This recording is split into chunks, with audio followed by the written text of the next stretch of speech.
Touching Incidents, compiled by S.B.Shaw in 1895. A Wonderful Children's Meeting. Several years ago, when residing at G, we became acquainted with Sister W., who was especially fond of children. Her own were grown, and desiring to make a home for some homeless child, she went to the county farm, where there were several, in search of one. Among the children there she found a bright-eyed little girl, about 9 years old, named Ida. Her heart went out to her at once, and she expressed to the lady in charge her desire to take Ida, and her willingness to care for her as if she would her own child. But the matron said, "Oh, you have no idea what a terrible child she is. We can do nothing with her. She is stubborn and has an awful temper, and it is impossible to control her. We are intending to send her to the girls' reform school." Sister W., who was an earnest Christian, was surprised but not discouraged. She could not bear the thought of such a little child being sent to such a place, and so she said to the matron, "Well, I'd like to take her with me and see if I cannot help her to be good." "Well," said the matron, "you can try if you want to, but you will be glad to bring her back again." Acting upon this permission, Sister W. talked with Ida and easily gained her consent to go with her. Not many days had passed before she found that there was considerable reason for what the matron had said.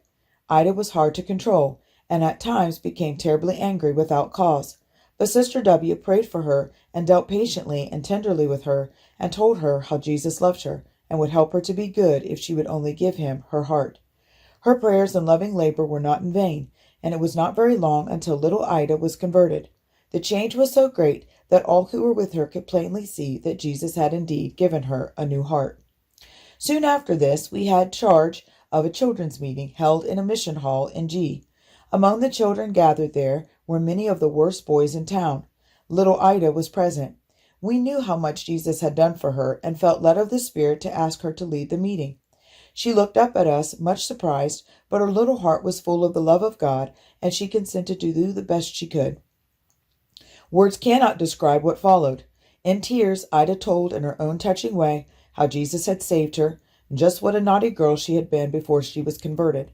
But also she told how Jesus had taken the angry all away and given her a new heart, so that she loved everybody and loved to do what was right. Then she pled with them to give their hearts to God, and told them how Jesus died on the cross for them, and how he loved them and wanted to save them. She had not talked long until nearly every child in the room was in tears. How shall we describe that touching scene? We had an altar service.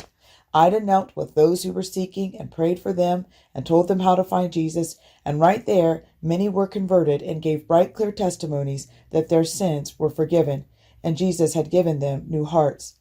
Thus did God that day honor a little girl's testimony and exhortation and fulfill his own work. A little child shall lead them. Very often do we call to mind that scene, and we find it one of the sweetest of the memories of years of evangelistic work. Editor.